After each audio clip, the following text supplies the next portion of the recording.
DCN Social e DNN veio ao centro da nossa capital para ver como as pessoas absorvem as notícias políticas noticiadas pela imprensa. Foi a privatização da Vale do Rio Doce. A Vale do Rio Doce, para mim, foi o começo do fundamento do Brasil. Porque foi daí onde começou todas as corrupções, porque venderam o que era nosso, que dava a estabilidade do Brasil. Até então fizeram um piquete para que não vendesse, mas o presidente achou que poderia vender e vendeu. E daí começou todo o segmento da nossa vocação que está caindo cada vez mais no Brasil. Foi daí onde começou tudo. E para a senhora, o que foi o mensalão? O mensalão é desfalque, né? Desfalque. Começou passando por outro presidente soltando verba para que os políticos se elegessem e no fim todo mundo se corrompeu. Para a senhora, o que foi a Operação Lava Jato? O que é no momento? A Operação Lava Jato Foi aquela que da Petrobras? o da Petrobras, sim. É que tá aí, ó. Venderam a Petrobras, né? Todo mundo tirando um pouco. Todo mundo tirando um pouco da Petrobras e aí afundou tudo para todo mundo num barco só. Tirando para os próprios políticos, envolvendo na corrupção, levando cada um pouquinho do seu lado, se deixar um pouquinho não, um poucão. E aí deixou o Brasil nesse estado. E o que é delação premiada? Delação premiada é você dar o direito entregar, fazer parte do sistema para depois levar uma vontade de ter uma pena menos do que ele poderia ter se não se depurasse os outros culpados. A senhora, que é o maior culpado, né, pelas pessoas não terem a informação completa da política. No momento, eu acho que o maior culpado são nós, brasileiros. Que não nos informamos que nós temos os direitos de cobrar, não se deixar levar por nenhum político. Ter o direito de ter a liberdade, porque a liberdade, na verdade, está na nossa mão, que é o nosso voto. Se nós não vendemos o nosso voto, nós temos o direito de cobrar, para que o Brasil tenha um segmento melhor, para todos os brasileiros. O que foi a privatização da Vale do Rio Doce? A privatização da Vale do Rio Doce foi a venda da mineradora que o Fernando Henrique Cardoso pegou e vendeu, né? Da mineradora para ter lucro com isso aí. Para você, o que foi o mensalão? O mensalão foi uma forma de compra, né? Lula comprou os vereadores e senadores, os deputados e senadores para que aprovassem um projeto dele no Senado, né? No governo. E o que é a Operação Lava Jato? A Operação Lava Jato é uma operação que está acontecendo agora atualmente sobre o roubo de lavagem de dinheiro na Petrobras. Operação Lava Jato. Para você, o que é uma delação premiada? Delação premiada é como se fosse o dedo duro. O cara vai fazer um plano no Congresso para fazer uma lavagem de dinheiro, e sempre vai ter teve aquele para ter uma diminuição de pena. Ele entregou o plano para o governo. Para você, qual o maior culpado pela população não ter uma notícia, uma informação da política bem apurada? O maior culpado é o próprio governo. Porque o próprio governo não investe na educação e todo mundo sabe que uma pessoa que tem educação, ela vai procurar saber sempre se informar das coisas, sabe? Independente de ser pobre, rico, o que for, mas o culpado é o próprio governo que com o apoio da mídia também, às vezes a mídia acoberta um pouco das falcatruas e dos roubos que acontecem. O que foi a privatização da Vale do Rio Doce?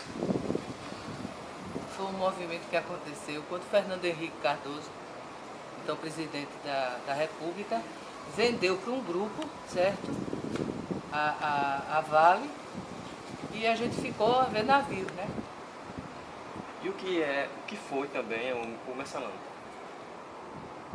O mensalão foi quando vários políticos, para aprovar projetos no Senado ou na Câmara, ganharam dinheiro para que esses projetos pudessem ser aprovados. E o que é a Operação Lava Jato? É o que a gente está vivendo hoje, né? essa movimentação todinha na Petrobras, onde vários políticos estão envolvidos, ganhando uma bola por baixo dos panos e que está aí na mídia o tempo todo sendo... Eu quero ver se isso vai dar em alguma coisa, na verdade, né? E o que é delação premiada? É quando um político, ou um cidadão, ou seja quem for, mas bem diferenciado, quando um político, vamos como exemplo, recebe um dinheiro, faz parte de um grupo que aprova ou que pratica alguma corrupção, né? E vamos dizer, descoberto. Então ele, para dedurar alguém que faz parte desse mesmo grupo, ele tem o amém em algumas penas, né? E para indicar quem eram as outras pessoas que participavam daquele grupo. Para você, quem é o maior culpado pelas pessoas não terem uma boa informação, uma informação bem apurada sobre política? Na verdade, somos nós, porque não buscamos informação. A gente tem a mania de botar tudo goela abaixo, tudo que é passado pela imprensa televisionada, escrita ou falada, e a gente não busca uma informação mais concreta daquilo. A gente engole simplesmente o que eles dizem e pronto. E a gente não questiona. E muitas vezes essas informações são passadas, acontecem e desaparecem. E a gente não cobra isso. Então, às vezes, essa notícia morre por ali mesmo. Não tem um enfoque, porque nós, como povo brasileiro, a gente não cobra devidamente essas informações ao pé da letra. Aqui comigo, Luiz Vilar, ele que é jornalista e professor, e vai nos trazer maiores detalhes sobre essas notícias que é tão batida pela mídia e que fica na cabeça da população um pouco de dúvida. Obrigado, Luiz Vilar, por nos receber. Para começar, Luiz Vilar, o que foi a privatização da Vale do Rio Doce? Olha, é difícil você analisar a privatização de uma empresa em si, né? A privatização da Vale do Rio Doce. É necessário que a gente pense o que é o significado dessas privatizações. É claro que vai ter muita gente que discorda de mim, que são as pessoas que defendem um maior intervencionismo estatal. Eu, pelo contrário, defendo menos Estado e mais liberdade econômica. Então, o que é que consiste privatização para mim? E a Vale do Rio Doce entra nisso. É o Estado se livrar do seu papel de empresário. Porque eu acho que esse papel de empresário ele tem que ficar com o setor privado, que é quem gera empregos, que é quem tem maior capacidade de se modernizar mais rápido, porque conta com menos burocracia, e quem é que pode negociar mais efetivamente melhorias salariais dentro de uma maior liberdade econômica para o trabalhador, já que o Estado ele tem mais amarras nesse sentido. Então, nesse sentido, eu enxergo as privatizações de setores como esse, que são setores que transformam o Estado em um Estado empresário, como algo benéfico. Para mim, a privatização da Vale foi benéfica. Imagine que se a Vale fosse hoje uma estatal e ela tivesse sido loteada politicamente como foi loteada a Petrobras, a gente talvez estivesse assistindo o Valezão também ao invés do Petrolão, como em breve tudo indica que a gente vai ver um Eletrolão, entendeu? Então, assim, nesse sentido foi acertada. E você veja que a Vale, a privatização da Vale, ela foi acompanhada de outras privatizações na sequência essenciais ao desenvolvimento estratégico e tecnológico do país. O maior caso de sucesso, que é o da telefonia. Temos um ótimo serviço de telefonia? Não, porque ainda é um setor bastante regulado. Imagine, por exemplo, que aqui em Alagoas nós temos 3 milhões de habitantes, mas o Estado, por meio da Anatel, né, que é quem regula, só nos permite 4 operadoras. Então a gente ainda não tem aquela concorrência que a gente deveria ter, que possibilitaria ao consumidor escolher o melhor caminho, o melhor serviço pelo menor preço, que é a vantagem que a concorrência nos oferece. Isso só está fora dos monopólios, e o Estado é um monopólio por natureza. Então, por esse sentido, eu acho que privatização de alguns setores que transformam o Estado em Estado empresário, ela é uma característica benéfica. Tá? Então, a Vale do Rio Doce, no meu ver, foi acertada, as privatizações na sequência também. Agora, só para fechar a resposta, não tem, mas a privatização teve muito roubo, eu não descarto não. A privatização teve muita corrupção, não descarto não. Mas isso foi a forma como foi feita a privatização no Brasil, e não a privatização em si. O Brasil não soube fazer o processo da melhor maneira possível, o Brasil não soube fazer o processo com isenção, o Brasil pode ter se deixado corromper no processo, mas isso é o processo da privatização e não a privatização em si, né?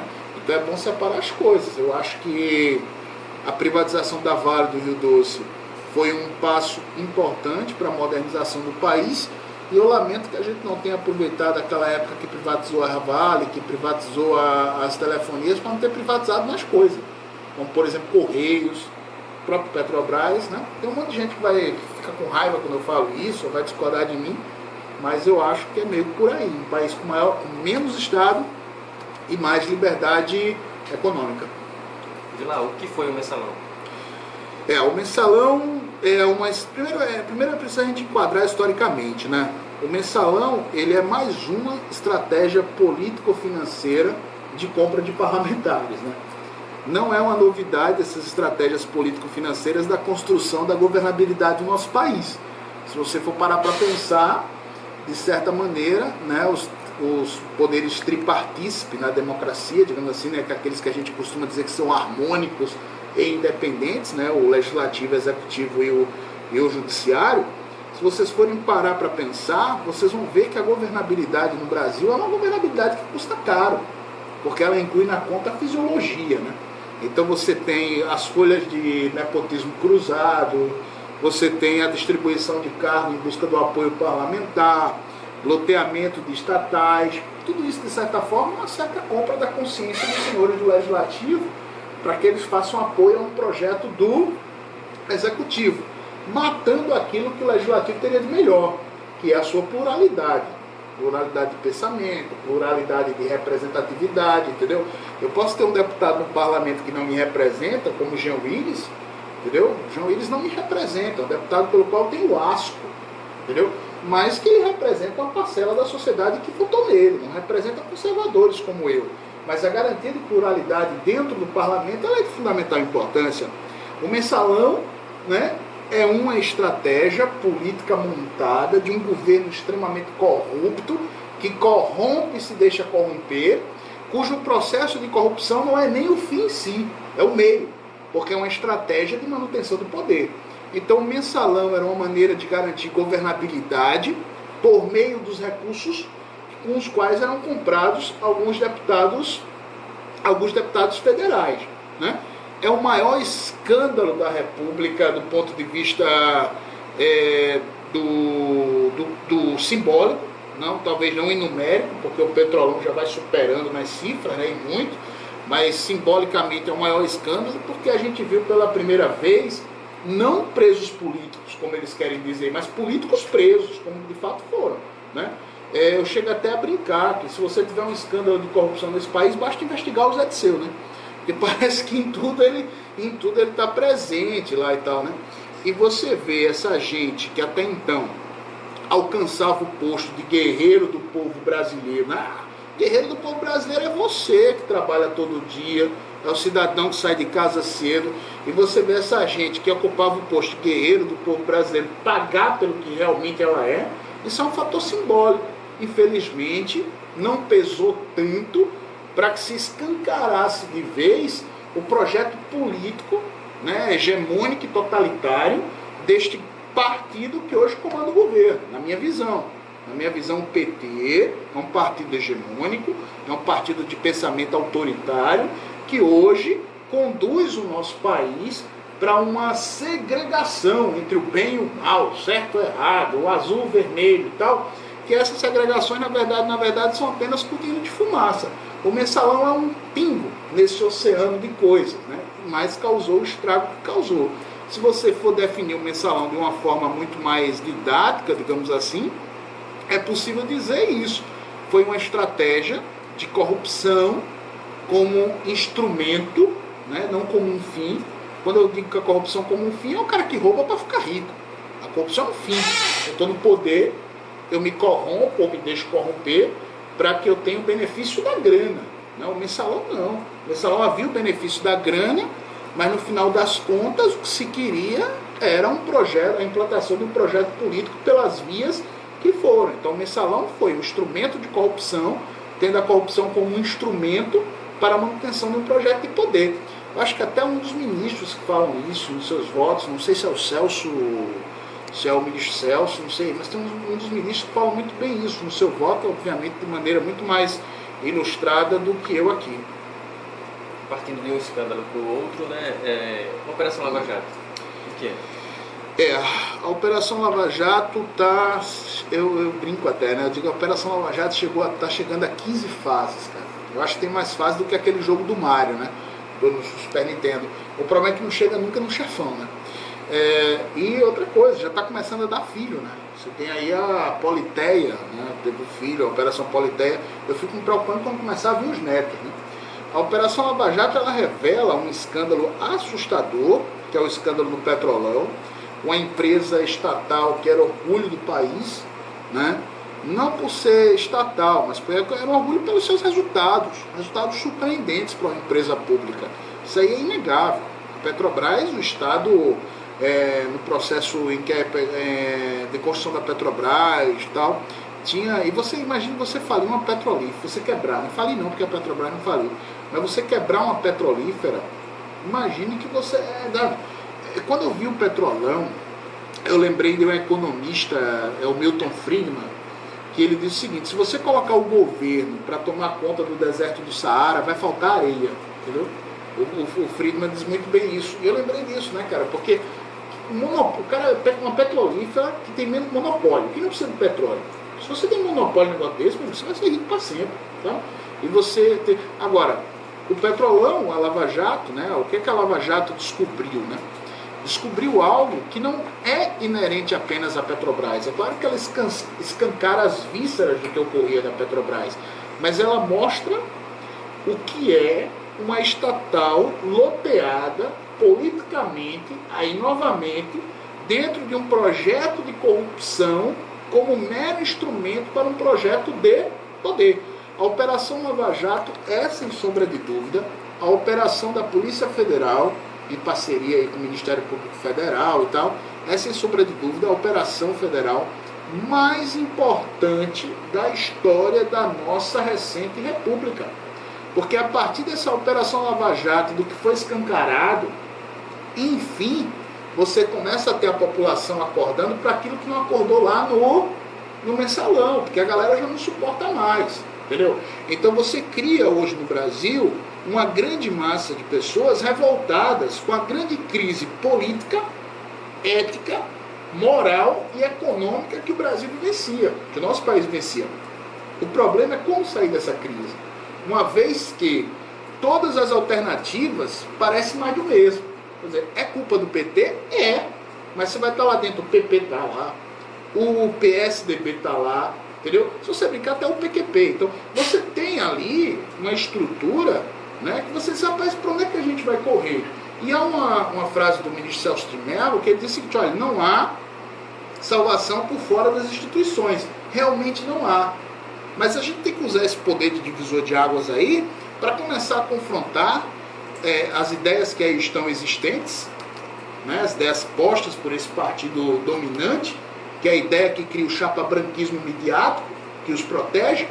Você tem que usar a ideia as ideias aí para combater as ideias que estão postas. E aí é onde eu acredito piamente que a saída para o nosso país é termos mais liberdade econômica, é termos de começar a aproveitar o momento para discutir ideias e aprendermos que crise também é momento de oportunidade. E eu acho que o grande momento de oportunidade da gente agora é dizer, olha, nós precisamos construir no Brasil aquilo que nunca existiu.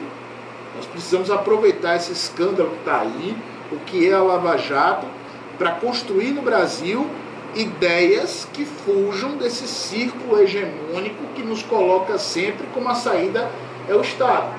E aí me permita, só para finalizar, lembrar das manifestações de 2013. nós revoltados fomos às ruas, né, para reclamar do Estado. Né? Nós fomos às ruas em 2013, os brasileiros foram à rua, mais educação, mais saúde. Aí eu estava reclamando do Estado, pedindo mais Estado. Ou seja, o Estado que não consegue me dar nada, né? Então, até tem aquela brincadeira, né? Hospital padrão FIFA, educação padrão. Depois a gente descobriu que a gente tem de fato um governo padrão FIFA, né? O PT é um governo padrão FIFA, já visto o que o FIFA anda fazendo. Então, eu, como um jornalista de campo de oposição, porque eu acho que jornalismo é oposição, o resto é perfumaria. Eu, como jornalista em um campo de oposição, digo claramente, a saída para mim não é pela esquerda, sabe? E isso é mostrado pelas operações Lava Jato da vida, pelos mensalões da vida, que só acaba com isso a gente reduzindo o Estado. Muitas vezes quando eu falo em menos Estado, a galera confunde com a ausência do Estado. Confunde não, faz questão de confundir. E é claro que você não pode ter um Estado ausente, mas você precisa ter um Estado que cuide do que lhe é devido. Porque, convenhamos, a quantidade de impostos que a gente paga no Brasil para não ter nada em troca, o nome já não é bom, né? Imposto. Se é imposto, é obrigatório. Né? Você tem que pagar, imposição. Você imagina que o brasileiro trabalha 4 meses de graça do governo. Né? Você trabalha 4 meses de graça para ficar lá o dinheiro. Aí você vai fazer uma feira, você é dona de casa, caso você não saiba, a média de imposto que você paga na sua feira é de mais de 42%. Significa que se você tivesse maior liberdade econômica, você pagaria muito menos por aquilo que você consome. Né? E, consequentemente, com um Estado menor, às vezes é menos imposto, sim, mas é menos coisa para o Estado gastar. Ele consegue ser mais eficiente. Você tem dúvida do que eu estou falando? Vai pegar um paísinho chamado como Finlândia. A Finlândia ocupa a 19ª posição no ranking das liberdades econômicas. Isso faz com que ela consiga dar uma educação gratuita, estatal e de qualidade para todos os seus compatriotas. Quando é que a gente vai conseguir um negócio desse? Nunca. Porque só o nosso Congresso já leva uma porrada de imposto da gente. E ao mesmo tempo, quando você fala de um Estado que aumenta desesperadamente os seus gastos públicos e só fica grande, aí você lembra da Grécia. Onde é que deu? Claro, não te dei detalhes sobre o que é a delação premiada. A delação, é bom que a galera entenda o seguinte, né? A delação premiada, ela é um acordo firmado, né, com alguém que participa do esquema criminoso para que ele delate, fale detalhes dos demais envolvidos e com isso tenha algum benefício na redução da pena ou até em alguns casos da extinção da pena, a depender do crime. Claro que depende do crime, tá certo? É bom que se diga o seguinte, a delação premiada ela só é válida, ela não é um instrumento que o cara chego aqui, vamos supor que eu participei de um esquema, aí chega aqui, detono todo mundo e já está valendo. Não. É bom que se diga claramente que a delação premiada ela só é válida, né? Ela não é um instrumento principal da investigação, ela é válida como forma de chegar a elementos mais substanciais dessa investigação. E o delator só passa a ser beneficiado a partir do momento em que a sequência das investigações, ou até mesmo ele apresenta determinadas provas que substanciam essa delação, fazem com que isso tenha uma validade. Né? Porque senão seria muito fácil. Né? Todo mundo chegar lá para mentir, enfim, né? E conseguir algum benefício de pena. É claro, é evidente que a gente tem essa... Agora, o que se discute muito hoje é se essas delações foram premiadas ou não. Aliás, se essas delações são realmente premiadas, se são válidas, né? Bom ou não. Eu acho que sim para o país. Acho que sim. Eu acho que vale a pena a gente negociar a redução de penas de alguns para chegar às cabeças mesmo do esquema. Claro que garantindo sempre os pilares do Estado Democrático do Direito. Amplo direito à defesa ao contraditório, que precisa ter. Quem for culpado, que realmente seja culpado. É claro que num esquema desse tamanho pode ter pessoas que estejam sendo citadas, mas que na verdade são inocentes. Então, assim, que nós tenhamos cautela na divulgação das informações, na cobertura dos fatos, para que também a gente não crie algo que aí sim é um processo extremamente midiático, que é um tribunal de inquisição. Né? A gente criar um tribunal inquisitório diante de todo mundo que é citado. Agora, é preciso que essas pessoas que estejam sendo citadas sejam investigadas a fundo mesmo. Eu, por exemplo, acho que o Procurador-Geral da República, o Rodrigo Janot, errou quando não colocou o ex-presidente Luiz Inácio Lula da Silva na lista, já que ele era citado, quando não colocou até o senador Aécio Neves, já que ele era citado, porque pouco importa qual partido, pouco importa se é PSDB, se é PT, se é PMDB, se é PP, pouco importa. Eu acho que a sensação da população no país é querer passar limpo e querer que a cambada de ladrão vá tudo pra papuda. Sabe? Eu acho que esse é o sentimento que hoje impera na população. Se vai botar petista com tucano na mesma cela, é problema deles. Problema deles, entendeu? A gente é que tem que ter uma noção de que a gente passa o país lá limpo agora, ou não passa esse país a limpo nunca mais. Nunca mais, porque essa gente tem uma paixão pelo poder que benza de Deus. Nisso aí os delatores nos fizeram bem. Agora cuidado para não transformar delator em herói, né? Tem que ter cuidado para não transformar delator em herói, porque não. Está dentro da questão do mesmo jeito. Uma questão que me preocupa muito é que a gente está vendo esses delatores na suas grandes maiorias são empreiteiros, né?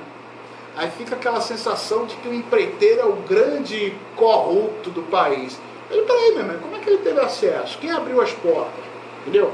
É a história da compra de voto, né? Neguinho adora condenar quem compra o voto, né? E quem vende também. Tá? A gente precisa determinar as coisas, dar às coisas o nome que elas têm. Vilar, por que é tão discutida a reforma política e o que é que muda com ela? Tem um impacto aí que é bom a gente lembrar, né? Em 2013, quando a galera foi pra rua lá, as manifestações que ocorreram nas ruas de Brasília, Belo Horizonte, São Paulo, começando em São Paulo, né? Rio de Janeiro, enfim, aqui em Maceió, né? 10 mil pessoas nas ruas, é muita gente e tal. A galera começou a ir pra rua sem saber direito por que estava indo, né? Então todo mundo cobrando ali maior presença do Estado, enfim, queremos mais educação, mais saúde, enfim. E aí o governo responde com uma coisa que ninguém nunca pediu, que é a reforma política. Né? Vamos dar reforma política para o povo. Tipo, cara, você não via ninguém pedindo reforma política, né?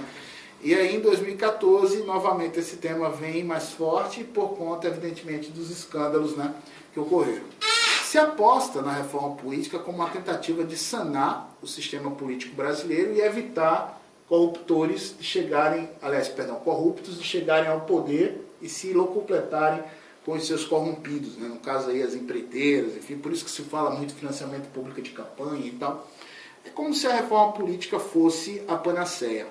Tem um deputado federal, e eu fico muito tranquilo de falar isso, porque falei isso aqui no ar com ele, que discordava dele, a gente entrou no debate, que é o deputado federal Maurício Quintela, que ele colocava a reforma política como a mãe de todas as reformas. Eu não acho que seja, sabe? A reforma política, ela é, para mim, um grande engodo, ela não vai resolver nada, ela não vai resolver absolutamente nada.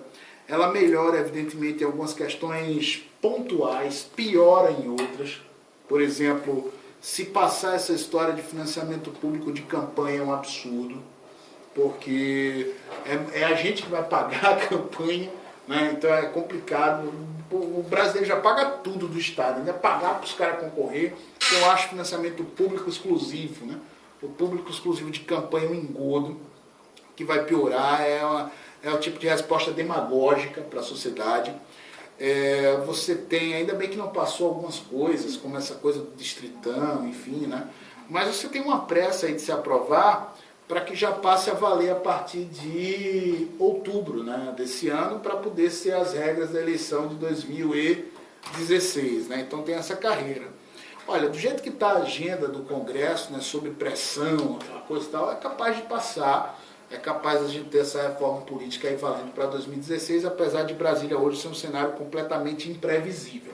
Então, o que muda, a gente vai ter que ver como é que o Senado vai lidar, mas são questões muito pontuais, que não dão a resposta efetiva mesmo que a sociedade espera, até porque a sociedade nunca pediu reforma política. Tá? Eu acho que hoje, se a gente for discutir grandes reformas que são essenciais ao Brasil, eu cito duas sempre, quando eu falo muito sobre esse assunto. Primeiro é a reforma tributária, né? A gente precisa pagar menos pelo Estado. A gente precisa pagar menos e ter serviços melhores. Parece uma coisa contraditória, né? Como é que eu vou ter serviços melhores com menos dinheiro? Mas não é. Haja vista a quantidade de dinheiro público que é desperdiçado no Brasil. Se você for dar uma andada pelo país, você vai ver a quantidade de obras, né? O Canal do Sertão aqui é onde já consumiram recursos públicos à fole e continuam empacadas, né? O Canal do Sertão, apesar de ter andado, mas sabe a história dele. Mas vai olhar a transposição de São Francisco, duplicação da BR-101, né?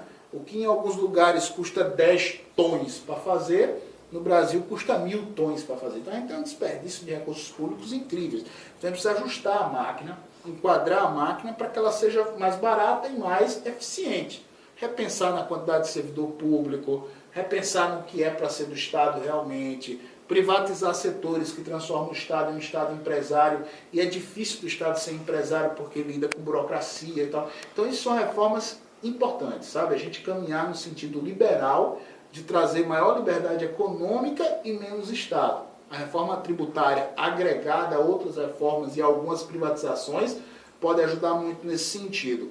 A outra coisa que eu falo muito é revisar o Pacto Federativo, sabe? É algo que me revolta profundamente com prefeitos.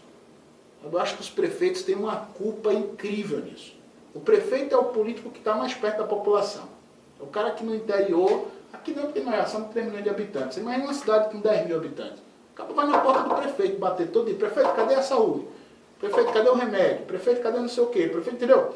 E você cria um Brasil, uma dependência político-administrativa tão grande que o prefeito não tem coragem de dizer o seguinte: olha, meu amigo, você não tem saúde, porque a saúde pública está tão desfinanciada pelo governo federal que a gente não tem como cobrir o rombo. Como é que eu vou manter uma equipe de PSF se há 10 anos é transferida a mesma coisa para o convênio? E eu tenho que completar, e o FPM é pouco, tem queda, entendeu? Por exemplo, aqui só em Alagoas nós tivemos quedas de FPM. Eu quero agradecer ao cara pelo Obrigado, esclarecimento cara. e por mais que a política seja interesse de poucos, mas ela faz parte da vida de todos. Com certeza. Obrigado. Valeu aí. O povo escuta nos jornais. Estamos em crise. Atenção. O povo escuta nos jornais. Acabou a crise. Feliz, espalha a notícia. Mas continua sem saber como ela iniciou e se realmente acabou. E como todo problema mal resolvido, a crise voltará. E o povo ainda à espera de ouvir o começo e o fim, sem realmente saber quem são seus verdadeiros responsáveis. Por mais que a política seja o interesse de poucos, mas ela faz parte da vida de todos.